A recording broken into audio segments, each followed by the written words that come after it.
नमस्कार, स्वागत है एक बार पुनः आप सभी छात्रों का बीपीएससी मेकर के एक और एपिसोड में। जैसा कि आप सभी जानते हैं कि बिहार की प्रतियोगी परीक्षाओं को लेकर यहाँ पर करंट अफेयर्स की क्लास चलती है, जिसमें बिहार राष्ट्रीय अंतर्राष्ट्रीय तीनों घटनाओं का संपूर्ण संग्रह आपके समक्ष रखा जाता है। आज के इस वीडियो में 8 से 10 जून 2023 से संबंधित बिहार करंट अफेयर्स और साथ ही राष्ट्रीय और अंतर्राष्ट्रीय घटनाओं से करंट अफेयर्स के जितने भी प्रश्न बनेंगे, वो सारी जानकारी आपको विस्तार पूर्वक दिया जाएगा। जो भी छात्र पहली बार इस श्रृंखला से जुड़े हैं या फिर चैनल पर पहली बार आप वीडियो देख रहे हैं, तो पूरे वीडियो को ध्यानपूर्वक देखिए। अगर आपको लगे कि इस श्रृंखला के वीडियो आपके लिए लाभदायक हो सकते हैं, तो इसका प्रीवियस पार्ट जरूर देखिएगा और साथ ही जो monthly Bihar special current affairs का वीडियो चैनल पर अपलोड होता है, उसे भी आप जरूर देखिएगा, ताकि 2023 में बिहार में जितनी भी प्रतियोगी परीक्षाएं आयोजित होना है, इस एग्जाम में आप बेहतर स्कोर करेंगे। ये हमारा आपसे वादा है। फिलहाल हम यहाँ पर आ चुके हैं पिछले वीडियो के प्रश्न पे। पिछले वीडियो में हमने आपसे प्रश्न पूछा था कि मुख्यमंत्री नीतीश कुमार ने हाल ही में बिहार का हरित आवरण क्षेत्र कम से कम कितना प्रतिशत करने का निर्देश दिया है। इसके बारे में कंप्लीट जानकारी हमने आपके साथ साझा किया था और जो नवीनतम निर्देश है मुख्यमंत्री नीतीश कुमार की, इसके आधार पर बिहार का हरित आवरण क्षेत्र कम से कम 17% करने का निर्देश दिया गया है। हालांकि वर्तमान समय में राज्य सरकार के अनुसार बिहार का हरित आवरण क्षेत्र है 15%। यहाँ पर हम बात कर रहे हैं बिहार सरकार के आंकड़ों की। बिहार सरकार के आंकड़ों के आधार पर राज्य में हरित आवरण क्षेत्र है 15%, जिसे बढ़ाकर 17% करने का निर्देश दिया गया है। हालांकि इसकी कंप्लीट जानकारी पिछले वीडियो में हमने आपको दिया था। रेगुलर वीडियो को फॉलो करेंगे तो सारी जानकारी आप विस्तार पूर्वक याद रखने में सक्षम हो पाएंगे, जिससे आपका सिलेक्शन का निर्धारण होगा। अब यहाँ पर हम आज के इस वीडियो के पहले प्रश्न पे। तो हमारा आज की इस वीडियो का पहला प्रश्न है कि बिहार सरकार ने राज्य में बाढ़ और सूखे जैसी स्थिति से निपटने के लिए कुल कितने करोड़ रुपए की स्वीकृति दी है। इस प्रश्न का हमारा राइट आंसर होगा 50 करोड़ रुपए की स्वीकृति अभी हाल ही में बिहार सरकार के द्वारा दिया गया। तो ऑप्शन नंबर ए यहाँ पर इस प्रश्न का राइट आंसर होगा। दरअसल 6 जून 2023 को नीतीश कुमार की अध्यक्षता में आयोजित बिहार कैबिनेट की बैठक में 10 एजेंडों पर मुहर लगी और इनमें से जो एग्जाम पर्पज से इंपॉर्टेंट प्रश्न निकलकर सामने आए, वो यहाँ पर आप ध्यान रखेंगे कि राज्य सरकार ने बिहार में बाढ़ और सूखे जैसी या फिर बाढ़ और सुखाड़ की स्थिति से निपटने के लिए अभी 50 करोड़ रुपए की स्वीकृति दी है और इस राशि का भी आवंटन जो किया जाना है, आपको ध्यान रखना बिहार बजट जो 2,61,885 करोड़ रुपए का जारी हुआ है, उसी में से इस राशि का आवंटन किया जाएगा। अब यहाँ पर इसमें हमारा अगला पॉइंट है कि जो अभी हाल ही में बैठक आयोजित हुई मुख्यमंत्री नीतीश कुमार की अध्यक्षता में, तो इसके तहत राज्य सरकार ने राज्य में बाढ़ और सूखे जैसी स्थिति से निपटने के लिए कुल 50 करोड़ रुपए की स्वीकृति दी। इसी पॉइंट को यहाँ पर पुनः से लिख दिया गया है। अब यहाँ पर हम अगले पॉइंट की बात करें, कुछ एक्स्ट्रा फैक्ट हमने शामिल किया है बाढ़ और सुखाड़ से संबंधित, खास करके बिहार के संदर्भ में। तो बिहार में बाढ़ और सुखाड़ के प्रभाव को कम करने के लिए आधुनिकतम तकनीक को अपनाने की दिशा में 10 मई 2023 को बेफिक्र नामक एक ऐप का शुभारंभ किया गया था और इसे जल संसाधन मंत्री संजय झा के द्वारा लॉन्च किया गया था। इस तरह के जो ऐप खास करके लॉन्च होते हैं, आपको ध्यान रखना है, एग्जाम पर्पज से काफ़ी इंपॉर्टेंट होते हैं। हालांकि ऐसी ही जानकारी एक और भी है जो कि हाल ही में हमने आपको दिया था कि हाल ही में मुख्यमंत्री नीतीश कुमार ने मौसम विहार नामक एक ऐप का लोकार्पण या फिर लॉन्च किया था, जो कि 5 दिन पूर्व मौसम की संभावित जानकारी देगा और इस तरह का ऐप लॉन्च करने वाला बिहार भारत का पहला राज्य है और इस ऐप का नाम था मौसम विहार, जिसे मुख्यमंत्री नीतीश कुमार के द्वारा लॉन्च किया गया था। और इस ऐप की खास बात यह है कि मौसम की पूर्वानुमान की जो जानकारी है वो 5 दिन पहले ही दे देगी। तो इस तरह के संबंधित जानकारी जो खास करके प्रश्न में जिसकी चर्चा होती है, मिलते जुलते फैक्ट को हम यहाँ पर एक्सप्लेनेशन में इस वजह से शामिल करते हैं, ताकि आपने जो पहले करंट अफेयर से पढ़ा है नियमित तौर पर उसका रिवीजन भी हो सके और आप एग्जाम में बेहतर कर सके। इसी उद्देश्य के साथ यहाँ पर करंट अफेयर्स का एक्सप्लेनेशन को हम ऐड करते हैं। आशा करते हैं कि हमारे इस सीरीज से आपको हेल्प मिलती होगी। अब यहाँ पर दूसरा प्रश्न आपके बिहार करंट अफेयर्स के दृष्टिकोण से मोस्ट इंपॉर्टेंट या फिर आप कह सकते हैं वेरी वेरी इंपॉर्टेंट है। इसके बारे में हम आपको कंप्लीट जानकारी देने वाले हैं। तो ये प्रश्न है कि हाल ही में जारी राष्ट्रीय संस्थान रैंकिंग फ्रेमवर्क यानी कि नेशनल इंस्टीट्यूट रैंकिंग फ्रेमवर्क यानी कि NIRF 2023 के तहत भारत की टॉप 100 यूनिवर्सिटी में बिहार के कितने यूनिवर्सिटी शामिल हैं। देखिए यहाँ पर इस प्रश्न का जो हमारा राइट आंसर होगा, प्रश्न के आधार पर ध्यान दीजिएगा प्रश्न में क्या पूछा जा रहा है कि जो टॉप 100 यूनिवर्सिटी है, NIRF की जो रैंकिंग आई है, इसमें टॉप 100 यूनिवर्सिटी में बिहार के कितने यूनिवर्सिटी शामिल है। यहाँ पे प्रश्न में पूछा गया कितने यूनिवर्सिटी शामिल है। जब भी इस कैटेगरी के बारे में पूछा जाए तो एक भी यूनिवर्सिटी इसमें शामिल नहीं है, अर्थात इस प्रश्न का हमारा राइट आंसर होगा ऑप्शन नंबर सी। लेकिन कुछ और भी कैटेगरी है जो कि बिहार के संदर्भ में आपको ध्यान रखना है। फिलहाल हम यहाँ पर इस प्रश्न के एक्सप्लेनेशन के बारे में बात करते हैं कि केंद्रीय शिक्षा मंत्रालय की ओर से जारी NIRF यानी कि नेशनल इंस्टीट्यूट रैंकिंग फ्रेमवर्क 2023 में बिहार की एक भी यूनिवर्सिटी टॉप 100 की लिस्ट में शामिल नहीं है। तो ये तो बात रही विश्वविद्यालय अर्थात यूनिवर्सिटी कैटेगरी की, तो जिसके तहत टॉप 100 की सूची में बिहार का एक भी विश्वविद्यालय या फिर एक भी यूनिवर्सिटी शामिल नहीं है। कुछ और भी कैटेगरी की बात करें तो इसमें हमारा अगला पॉइंट है। हालांकि IIT पटना इस बार ओवरऑल रैंकिंग में 7 अंक लुढ़क कर 66वें स्थान पर चला गया। पिछले साल ये 59वें स्थान पर था। कैटेगरी पे यहाँ पर ध्यान दीजिएगा, ओवरऑल रैंकिंग या फिर ओवरऑल कैटेगरी जो है उसके बारे में यहाँ पर बात हो रही है। जितने भी कैटेगरी को लेकर ये रिपोर्ट जारी की जाती है, हालांकि मैं आपको यहाँ पर जानकारी दे दूँ, NIRF की जो रैंकिंग जारी की जाती है कुल मिला के 11 कैटेगरी में जारी की जाती है। तो ओवरऑल कैटेगरी के अंतर्गत IIT पटना 7 अंक लुढ़क कर पिछले वर्ष की तुलना में 59वें स्थान से अब 66वें स्थान पर पहुंच गया है। लेकिन अगले पॉइंट में हम इंजीनियरिंग कैटेगरी की बात करें तो IIT पटना खिसक 41वें स्थान पर पहुंच गया, जो कि पिछले वर्ष 33वें स्थान पर था। यानी कि जो पिछला रिपोर्ट आया था उसमें 33वें स्थान पर था, और इस वर्ष 2023 में जो रिपोर्ट आया IIT पटना इंजीनियरिंग संस्थानों की सूची में 41वें स्थान पर है। ये नोट कर लीजिएगा। अगले पॉइंट की यहाँ पर हम बात करें तो इस कैटेगरी में NIT पटना को यानी कि इंजीनियरिंग कैटेगरी में NIT पटना को 56वां स्थान मिला। हालांकि इसके अतिरिक्त कुछ और भी कैटेगरी है जो यहाँ पर आप देख रहे हैं। जैसे कि हम पहले नंबर पे बात करें आर्किटेक्ट कैटेगरी में तो NIT पटना को 19वां स्थान मिला। मैनेजमेंट कैटेगरी में IIM बोधगया को 53वां स्थान मिला। फार्मेसी कैटेगरी में national institute of pharmaceutical education and research Hajipur को 44वां स्थान मिला। एग्रीकल्चर श्रेणी या फिर एग्रीकल्चर कैटेगरी में doctor Rajendra Prasad central agriculture university Samastipur को 33वां स्थान मिला। और इसके अतिरिक्त मेडिकल में एम्स पटना को 27वां स्थान मिला। ये सभी इस NIRF यानी कि नेशनल इंस्टीट्यूट रैंकिंग फ्रेमवर्क के तहत ये सारी बातें निकल कर सामने आई है। एग्जाम में खास करके बिहार की प्रतियोगी परीक्षाओं में यहाँ से आपको प्रश्न देखने को मिल सकता है। अब यहाँ पर इस प्रश्न के बारे में या फिर इस टॉपिक के बारे में हम आगे भी विस्तार से बात करेंगे, लेकिन उससे पहले कुछ पॉइंट है। जैसे कि NIF रैंकिंग की जो शुरुआत हुई थी ये वर्ष 2015 में इसकी शुरुआत हुई थी, और वर्ष 2023 में जो रैंकिंग जारी किया गया ये इसका 8वां संस्करण था। यानी कि संस्करण है, वार्षिक संस्करण है जो कि प्रत्येक वर्ष जारी किया जाता है, और हर साल भारत सरकार के शिक्षा मंत्रालय की तरफ से यह रैंकिंग कुल 11 कैटेगरी में जारी की जाती है। ये सारी बातें ध्यान रखिए। फिलहाल अब यहाँ पर हम चलते हैं अगले प्रश्न में। अगला प्रश्न भी इसी से संबंधित है और इसके बारे में हम यहाँ पर विस्तार से जानेंगे। तो ये प्रश्न है कि हाल ही में जारी राष्ट्रीय संस्थान रैंकिंग फ्रेमवर्क 2023 में इंजीनियरिंग संस्थानों की सूची में कौन शीर्ष स्थान पर है? तो इंजीनियरिंग संस्थानों की सूची में IIT मद्रास को पहला स्थान मिला। तो ऑप्शन नंबर सी यहाँ पर इस प्रश्न का राइट आंसर हो जाएगा। अब यहाँ पर हम इसके बारे में विस्तार से कैटेगरी वाइज अगर हम बात करें तो पहले हमने कैटेगरी शामिल किया है ओवरऑल कैटेगरी। तो इसमें ओवरऑल सबसे पहले यानी कि IIT मद्रास को पहला स्थान मिला। दूसरे स्थान की बात करें तो IISc बैंगलोर दूसरे स्थान पर। तीसरे स्थान पर IIT दिल्ली रहा। टॉप 3 की सूची को यहाँ पर हमने कैटेगरी वाइज शामिल किया है। दूसरी कैटेगरी है यहाँ पर हमने इंजीनियरिंग संस्थानों की सूची शामिल किया टॉप 3 की। तो इस टॉप 3 में पहले स्थान पर IIT मद्रास जो कि लगातार 8वें साल पहले स्थान पर रहा, और इस कैटेगरी में दूसरे स्थान पर IIT दिल्ली और तीसरे स्थान पर IIT बॉम्बे रहा। अब इसके अतिरिक्त कुछ और भी कैटेगरी है। जैसे कि विश्वविद्यालय कैटेगरी में अगर हम बात करें प्रथम स्थान की इस रैंकिंग के आधार पर तो IISc बेंगलुरु प्रथम स्थान पर, जवाहरलाल नेहरू विश्वविद्यालय दूसरे स्थान पर, जामिया मिलिया इस्लामिया तीसरे स्थान पर। इसके अतिरिक्त एग्रीकल्चर कॉलेज श्रेणी में भारतीय कृषि अनुसंधान संस्थान पहले स्थान पर, राष्ट्रीय डेयरी अनुसंधान संस्थान दूसरे स्थान पर, पंजाब कृषि विश्वविद्यालय तीसरे स्थान पर रहा। फार्मेसी कॉलेज श्रेणी में NIPER हैदराबाद पहले स्थान पर, जामिया हमदर्द दूसरे स्थान पर, बिट्स पिलानी तीसरे स्थान पर। बिजनेस कॉलेज वर्ग या फिर इस कैटेगरी की बात करें तो IIM अहमदाबाद पहले स्थान पर, IIM बेंगलोर दूसरे स्थान पर, IIM कोझिकोड तीसरे स्थान पर। ये संबंधित कुछ कैटेगरी है जहां से आपके एग्जाम में प्रश्न एराइज होंगे।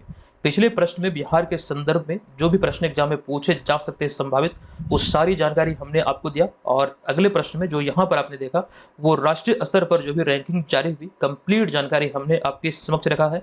जो भी प्रश्न एग्जाम में होंगे वो यहीं से आपको देखने को मिलेगा। सारी चीज़ें एकदम से रिवाइज कर लीजिएगा, अच्छी तरीके से इसे याद कर लीजिएगा। अब यहाँ पर हम चलते हैं अगले प्रश्न पे। चौथा प्रश्न है कि बिहार कैडर के 2005 बैच के किस भारतीय प्रशासनिक अधिकारी को हाल ही में solar energy corporation of India के प्रबंध निदेशक यानी कि मैनेजिंग डायरेक्टर के रूप में नियुक्त किया गया है? तो इस प्रश्न का हमारा राइट आंसर होगा यहाँ पर ऑप्शन नंबर ए, यानी कि अजय यादव। आपको यहाँ पर जानकारी दे दूं कि हाल ही में बिहार कैडर के 2005 बैच के एक भारतीय प्रशासनिक अधिकारी अजय यादव को मिनिस्ट्री ऑफ न्यू और रिन्यूएबल एनर्जी के प्रशासनिक नियंत्रण के तहत एक public sector unit solar energy corporation of India के प्रबंध निदेशक के रूप में अर्थात मैनेजिंग डायरेक्टर के रूप में नियुक्त किया गया है। ये यहाँ से आप ध्यान रखेंगे। आपको एग्जाम में इस प्रकार से भी पूछा जा सकता है, अभी हाल ही में सेकी के प्रबंध निदेशक या फिर मैनेजिंग डायरेक्टर कौन नियुक्त हुए हैं, क्योंकि solar energy corporation of India को शॉर्ट में सेकी भी SECI कहा जाता है। तो इस प्रकार से यानी कि हमारा एक ही उद्देश्य है कहने का कि प्रश्न को एग्जाम में पूछे जाने की जितनी भी पॉसिबिलिटी है, अगर आप एक्सप्लेनेशन को पढ़ेंगे तो उसे आप अच्छी तरीके से समझ पाएंगे। पिछले वीडियो में हमने आपको एक प्रश्न पूछा था, वहाँ पे हमने थोड़ा सा प्रश्न में उलटफेर किया था, तो आप लोग वहाँ पे फंस गए थे। हालांकि हमने उस बारे में आपको बताया था कि प्रश्न को डिटेल में पढ़िए, प्रश्न क्या कह रही है उसी के आधार पर आपको आंसर करना है। तो इस वीडियो में भी आपको प्रश्न देखने को मिलेगा, जिसका आंसर आप कमेंट बॉक्स में विस्तार पूर्वक लिखेंगे। फिलहाल यहाँ पर हम अगले पॉइंट की बात करें तो इससे पहले यानी कि यहाँ पर हम अजय यादव की बात कर रहे हैं, जिनकी नियुक्ति अभी हाल ही में solar energy corporation of India के प्रबंध निदेशक के तौर पर हुई है।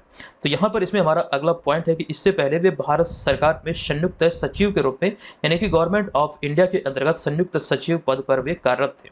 अब यहाँ पे हमारा अगला पॉइंट है कि अजय यादव ने सेकी के पूर्व MD सुमन शर्मा की जगह ली है। इस तरह से भी प्रश्न अराइज होते हैं कि जो भी मतलब संस्थान में किन्हीं की नियुक्ति होती है तो उन्होंने किनका स्थान लिया, इस प्रकार से भी प्रश्न बनते हैं। तो अजय यादव ने अभी हाल ही में सुमन शर्मा की जगह लिया और जिन्होंने 19 मई 2023 को यह पद छोड़ दिया था। दरअसल सुमन शर्मा की बात करें तो इनसे संबंधित एक पॉइंट है कि सुमन शर्मा 25 मई 2023 को संघ लोक सेवा आयोग अर्थात UPSC के सदस्य के रूप में शामिल हुए थे, जिसके बाद ये पद खाली हो गया था और इस पद पर अभी हाल ही में बिहार कैडर के 2005 बैच के भारतीय प्रशासनिक अधिकारी अजय यादव की नियुक्ति हुई है। तो कुल मिला के इस प्रकार से चीज़ों को यहाँ पर आप ध्यान रखेंगे।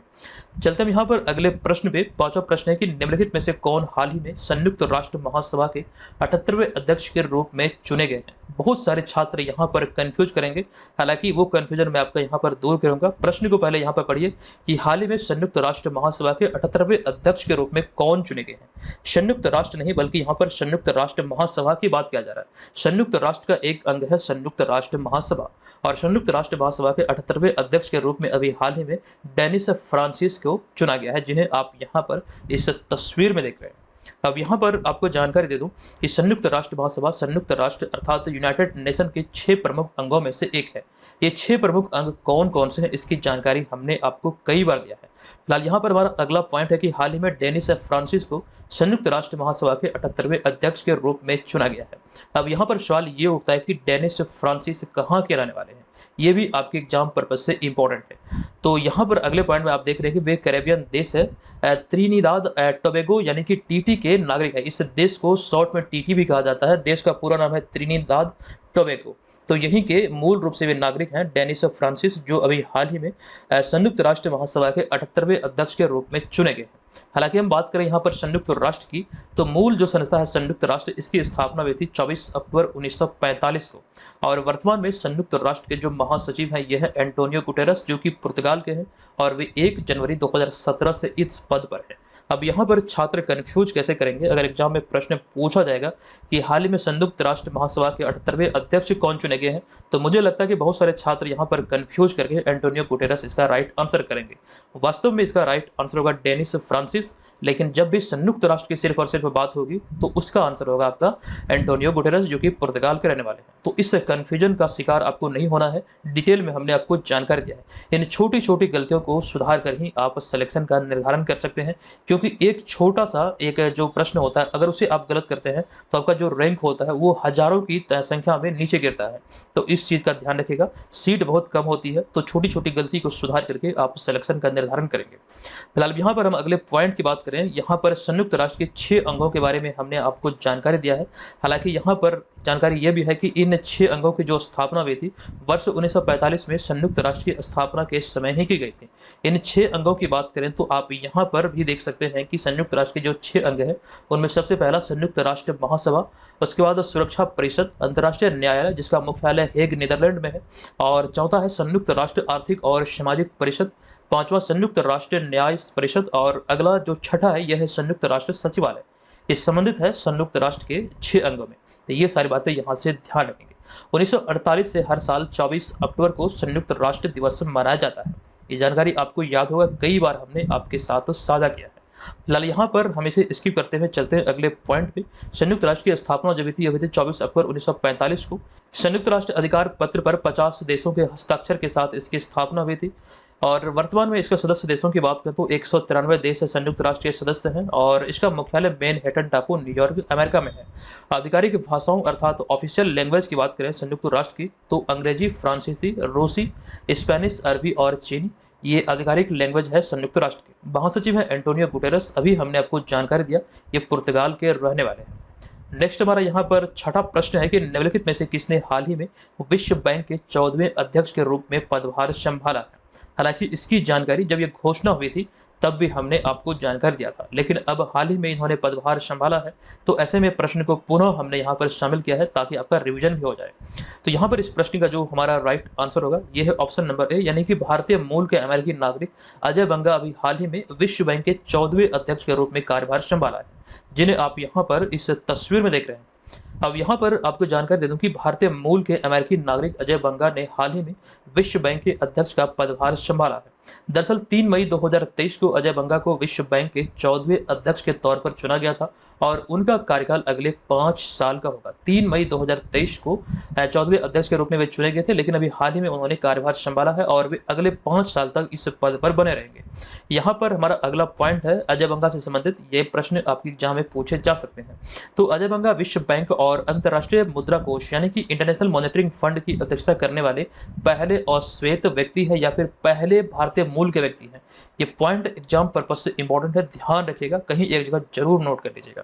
अगले पॉइंट की हम बात करें उनके बारे में, अजय बंगा के बारे में, तो उनका जन्म 10 नवंबर 1959 को पुणे महाराष्ट्र में हुआ था और द्वितीय विश्व युद्ध के पश्चात 1944 में विश्व बैंक की स्थापना की गई थी और इसका मुख्यालय वाशिंगटन डीसी अमेरिका में है। तो इस प्रश्न से संबंधित इतनी सारी जानकारी आप ध्यान रखेंगे। फिलहाल अब यहाँ पर हम चलते हैं अगले प्रश्न पे। हमारा अगला 7वां प्रश्न होगा कि निम्नलिखित में से किसने हाल ही में स्पेनिश ग्रैंड प्रिक्स 2023 का खिताब अपने नाम किया है। इस प्रश्न का हमारा राइट आंसर होगा option number B, Red Bull के जो फार्मूला 1 ड्राइवर है मैक्स वर्स्टेपन, इन्होंने इस खिताब को यानी कि स्पेनिश ग्रैंड प्रिक्स 2023 का खिताब इन्होंने अपने नाम किया है। अब यहाँ पर इसके बारे में हम कंप्लीट सूची देखेंगे, हालांकि इस समय पर इसकी जानकारी हम आपको विस्तार पूर्वक भी दिए हैं, लेकिन उससे पहले यहाँ पर स्पेनिश से ग्रैंड प्रिक्स की बात करें तो पहले स्थान पर तो मैक्स वर्स्टेपन रहे जो कि रेड बुल फार्मूला 1 के ड्राइवर हैं, लेकिन दूसरे स्थान की बात करें तो मर्सिडीज के ड्राइवर लुइस हैमिल्टन इसमें दूसरे स्थान पर रहा। तो ये जानकारी ध्यान रखेंगे। हालांकि 2023 की फार्मूला 1 रेसिंग प्रतियोगिता के बारे में कंप्लीट जानकारी हमने आपके समक्ष रखा है, आप यहाँ पर देख सकते हैं, एकदम से सीरीज यानी कि सीक्वेंस में हमने यहाँ पर रखा है।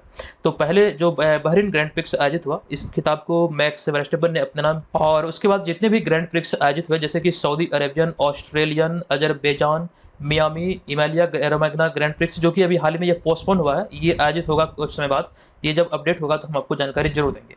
लेकिन फिलहाल अभी हाल ही में मोनाको ग्रैंड प्रिक्स और स्पेनिश ग्रैंड प्रिक्स जो आयोजित हुआ, ये दोनों खिताब रेड बुल के फार्मूला 1 जो ड्राइवर है ये मैक्स वर्स्टेपन ने ही अपने नाम किया है। तो ये सारी चीजें जानकारी यहाँ से ध्यान रखिए, एग्जाम में यहाँ से प्रश्न बनते हैं, नो डाउट आने वाले समय भी यहाँ से प्रश्न पूछे जाएंगे।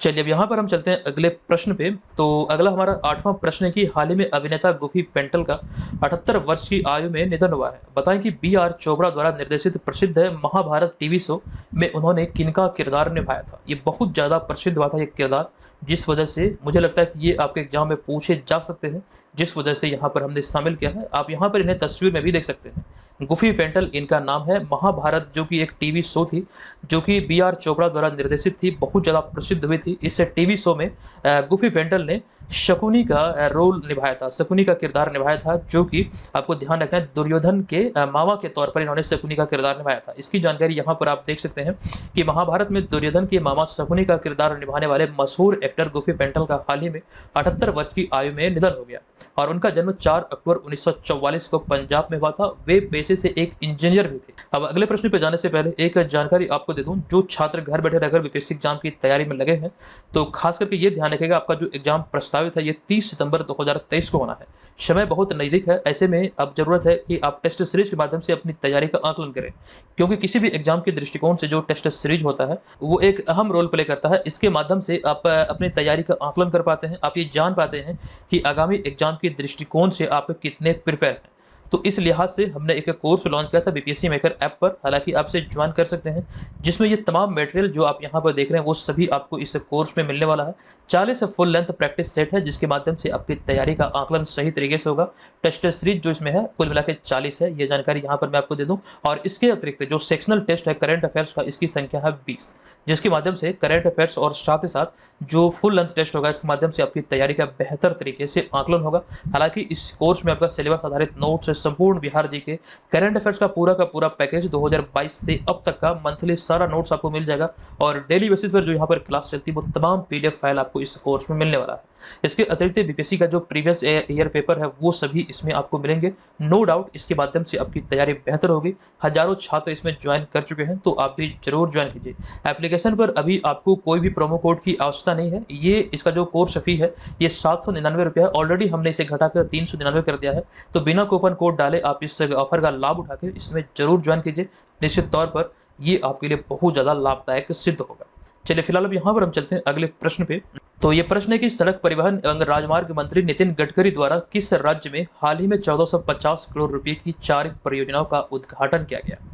इस प्रश्न का हमारा राइट आंसर होगा ऑप्शन नंबर बी, यानी कि अभी हाल ही में असम में 1450 करोड़ रुपए की 4 परियोजना का उद्घाटन किया गया।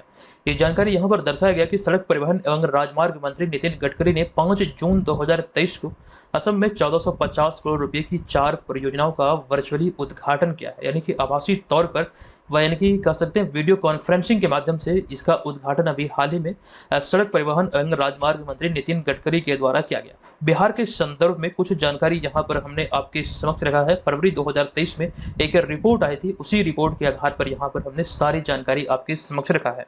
यहाँ से प्रश्न बन सकते हैं, जैसे कि हमारा पहला पॉइंट है जो फरवरी 2023 में रिपोर्ट आई। इस रिपोर्ट के आधार पर बिहार नेशनल हाईवे के मामले में 10वें पायदान पर है। इसमें शीर्ष पायदान पर है उत्तर प्रदेश।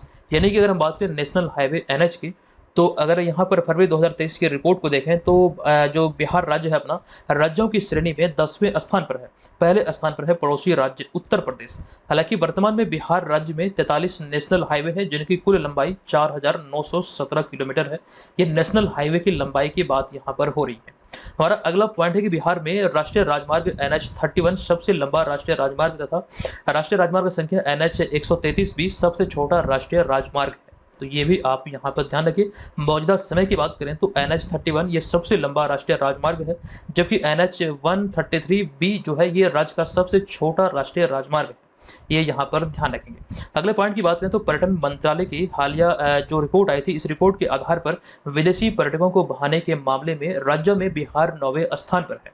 जो विदेशी पर्यटक भारत आते हैं, उनमें से अगर हम बात करें विदेशी पर्यटकों को बहाने में, यानी कि बिहार आने में विदेशी पर्यटकों की संख्या के आधार पर अगर रैंकिंग तैयार किया जाए तो उसमें बिहार 9वें स्थान पर है। ये बातें भी नवीनतम रिपोर्ट के आधार पर यहाँ पर हमने शामिल किया है। पर्यटन मंत्रालय की रिपोर्ट थी, इसी आधार पर यहाँ पर शामिल किया गया। ध्यान रखिएगा, ये सारे फैक्ट खास करके डेटा वाले एग्जाम पर्पज से इंपॉर्टेंट होते हैं। 10वां प्रश्न है कि निम्नलिखित में से किनके द्वारा हाल ही में गुजरात में भारत की पहली lithium ion cell manufacturing giga factory स्थापित करने की घोषणा की गई। अति महत्वपूर्ण है ये प्रश्न। इस प्रश्न के हम राइट आंसर की बात करें तो टाटा ग्रुप के द्वारा भी हाल ही में ऐसी घोषणा की गई। ऑप्शन नंबर बी यहाँ पर इसका राइट आंसर होगा। आपको जानकारी दे दूं कि टाटा ग्रुप द्वारा गुजरात में बनाया जाने वाला यह प्लांट भारत का पहला lithium ion cell manufacturing plant होगा। और टाटा ग्रुप शुरुआत में इस प्लांट में 13,000 करोड़ रुपए का निवेश करेगी और इस प्लांट की जो प्रोडक्शन कैपेसिटी होगी या फिर प्रोडक्शन क्षमता जो होगी ये 20 गीगावाट की होगी। ये भी आपको यहाँ पर ध्यान रखना है। ये सारी बातें निकल कर सामने आई है, जिस आधार पर हमने यहाँ पर प्रश्न को शामिल किया है। क्योंकि यहाँ पर हम बात कर रहे हैं लिथियम आयन सेल की, तो ऐसे में लिथियम आयन सेल या फिर लिथियम आयन बैटरी किस प्रकार से ये भारत का भविष्य या फिर कह सकते हैं जो इलेक्ट्रिक व्हीकल है इसका भविष्य कहा जाता है, क्या इसकी उपयोगिता है, तो यहाँ पर ये सारी बातें आप देख सकते हैं।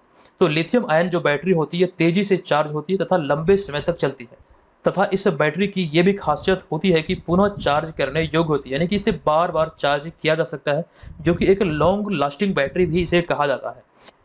तो ये तो रही बात इसकी विशेषताओं की। हालांकि यहाँ पर हम बात करें अगले पॉइंट में, तो मौजूदा समय में इलेक्ट्रिक वाहनों के लिए ये सबसे बेहतर विकल्प मानी जाती है। जिसे ध्यान रखते हुए टाटा ग्रुप ने अभी हाल ही में इसकी शुरुआत करने की घोषणा की है।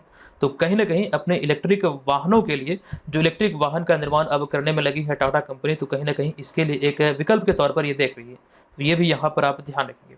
अगले पॉइंट की बात करें तो लिथियम आयन बैटरी के अधिकांश जो कंपोनेंट होते हैं वो रिसाइकिल किया जा सकता है।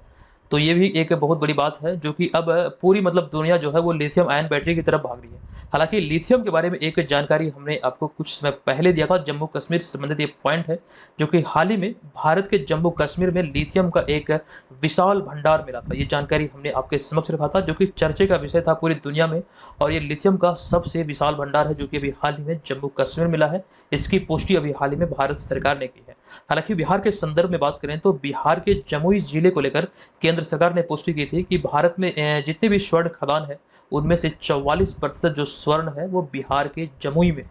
ये बातें ध्यान रखें, इसकी भी पुष्टि केंद्र सरकार द्वारा ही किया गया था। नेक्स्ट अब यहाँ पर हमारा अगला 11वां प्रश्न है कि किस देश के राष्ट्रपति चंद्रिका प्रसाद संतोखी ने भारतीय राष्ट्रपति द्रौपदी मुर्मू को देश के सर्वोच्च नागरिक पुरस्कार grand order of the chain of the yellow star से सम्मानित किया है? तो इस प्रश्न का हमारा राइट आंसर होगा ऑप्शन नंबर ए, यानी कि सूरीनाम के राष्ट्रपति हैं चंद्रिका प्रसाद संतोखी। इन्हीं के द्वारा अभी हाल ही में राष्ट्रपति द्रौपदी मुर्मू को सर्वोच्च सम्मान से सम्मानित किया गया। विस्तृत जानकारी यहाँ पर दर्शाया गया है कि भारत की 15वीं राष्ट्रपति द्रौपदी मुर्मू को सूरीनाम के राष्ट्रपति चंद्रिका प्रसाद संतोखी ने सूरीनाम के सर्वोच्च नागरिक पुरस्कार grand order of the chain of the yellow star से सम्मानित किया है। ध्यान रखिएगा, अभी हाल ही में सूरीनाम के राष्ट्रपति चंद्रिका प्रसाद संतोखी के द्वारा सम्मानित किया गया। दरअसल यहाँ पे अगर हम बात करें राष्ट्रपति द्रौपदी मुर्मू की, तो 25 जुलाई 2012 ने बल्कि 2022 को राष्ट्रीय जनतांत्रिक गठबंधन यानी कि एनडीए की ओर से भारत की 15वीं राष्ट्रपति चुनी गई थी। द्रौपदी मुर्मू 15वीं राष्ट्रपति के रूप में वर्तमान में कार्यरत है। अगले पॉइंट की बात करें तो वे भारतीय राजनीति के इतिहास में आदिवासी समुदाय से या फिर पहली आदिवासी महिला राष्ट्रपति है। आदिवासी समुदाय से राष्ट्रपति पद पर पहुंचने वाली वे पहली महिला है भारत के राजनीति के इतिहास में। हालांकि अगर सिर्फ और सिर्फ महिला की बात करें तो ऐसे में ये पॉइंट ध्यान रखिएगा कि हालांकि प्रतिभा देवी सिंह पाटिल स्वतंत्र भारत के इतिहास में पहली महिला राष्ट्रपति है, जो कि 12वीं राष्ट्रपति के रूप में इन्होंने सेवा दिया था। तो ये भी ध्यान रखिए, अगर पूछा जाए एग्जाम में कि भारत की पहली महिला राष्ट्रपति कौन थी, तो श्रीमती प्रतिभा देवी सिंह पाटिल। लेकिन महिला कैटेगरी में दूसरे राष्ट्रपति की बात करें तो द्रौपदी मुर्मू। अगले पॉइंट की बात करें तो द्रौपदी मुर्मू 2015 से 2021 तक झारखंड की 9वीं राज्यपाल के रूप में भी कार्य की थी। ये भी पॉइंट इंपॉर्टेंट है। हालांकि इसके बारे में एक प्रश्न के तौर पर हमने डेली करंट अफेयर्स में जानकारी आपको दिया था। मोस्ट इंपॉर्टेंट है, 9वीं राज्यपाल के रूप में उन्होंने 2015 से 2021 तक कार्य किया था। अगले पॉइंट की बात करें तो हाल ही में द्रौपदी मुर्मू पर आधारित लेखिक पुस्तक Draupadi Murmu from tribal hinterlands to Raisina Hills नामक पुस्तक की लेखिका कस्तूरी रे है। थोड़े समय पहले ही हमने आपको जानकारी दिया था, आपको याद होगा अगर आप डेली करंट अफेयर्स की इस श्रृंखला को फॉलो कर रहे हैं। चलिए यहाँ पर हम चलते हैं अगले प्रश्न पे, लेकिन इस प्रश्न को बताने से पहले मैं आज की इस वीडियो का टारगेट दे रहा हूँ 1000 लाइक का। अगर आपको लगे कि ये वीडियो श्रृंखला से आपकी हेल्प हो रही है या फिर होगी आने वाले समय में, तो इस वीडियो को जरूर लाइक कीजिएगा। और ये जो आंकड़ा आप देख रहे हैं आपको हर हाल में इसे पूरा करना है। आज की इस वीडियो में मुझे हर हाल में 1000 लाइक चाहिए, तो चाहिए आप लोग लाइक कीजिए, तभी जाके यहाँ पर आगे बढ़ेंगे। चलिए सभी लोग लाइक कर दिए। अब यहाँ पर हम अगले प्रश्न की बात कर रहे हैं। तो 12वां प्रश्न है, निम्नलिखित में से किनके द्वारा हाल ही में चेन्नई से श्रीलंका के लिए भारत के पहले अंतर्राष्ट्रीय क्रूज पोत MV एम्प्रेस को हरी झंडी दिखाकर रवाना किया गया? तो इस प्रश्न का जो हमारा राइट आंसर है ये है ऑप्शन नंबर बी, यानी कि सर्बानंद सोनोवाल। आपको ध्यान रखना है, केंद्रीय बंदरगाह, नौवहन और जलमार्ग मंत्री सर्बानंद सोनोवाल ने हाल ही में चेन्नई से श्रीलंका के लिए भारत के पहले अंतर्राष्ट्रीय क्रूज पोत MV एम्प्रेस को हरी झंडी दिखाकर रवाना किया है। ये आपको ध्यान रखना है, चेन्नई से श्रीलंका के लिए भारत के पहले अंतर्राष्ट्रीय क्रूज पोत जिसका नाम है MV एम्प्रेस, इसको रवाना किया है सर्बानंद सोनोवाल ने। अब यहाँ पर हम अगले पॉइंट में बात करें तो साथ ही चेन्नई में 17.21 करोड़ रुपए की लागत से अंतर्राष्ट्रीय क्रूज पर्यटन टर्मिनल की भी शुरुआत किया गया है सर्बानंद सोनोवाल के द्वारा। तो 2 प्रश्न यहाँ पर शामिल है, दोनों को ध्यान रखिएगा, दोनों अति महत्वपूर्ण है। तो दोस्तों आज के इस वीडियो को यहाँ पर हम समाप्त करते हैं। और जो जानकारी हमने आपको इस कोर्स के बारे में दिया, इस कोर्स को आप बीपीएससी मेकर ऐप के माध्यम से एक्सेस कर सकते हैं। एप्लीकेशन को प्ले स्टोर से डाउनलोड कीजिए, वहाँ से आप इस कोर्स को परचेज कर पाएंगे। तो आज के इस वीडियो के प्रश्न की अब यहाँ पर हम बात करें तो हाल ही में 5 जून 2023 को विश्व पर्यावरण दिवस की कौन सी वर्षगांठ मनाई गई? इसके बारे में कंप्लीट जानकारी हमने आपको पिछले वीडियो में दिया है। कमेंट बॉक्स में जाइए, जो भी चीज़ें आप वहाँ पे लिखेंगे कोशिश कीजिए कि उसे विस्तार पर लिखें। विस्तार से लिखने का फायदा ये होता है कि चीज़ों को आप लंबे समय तक याद रखने में सक्षम हो पाते हैं। तो दोस्तों आज के इस वीडियो में इतना ही। ज़्यादा से ज़्यादा इस वीडियो को जो लोग लाइक नहीं किया तो लाइक करते जाइए। चलिए मिलेंगे नेक्स्ट वीडियो में, तब तक के लिए धन्यवाद। जय हिंद।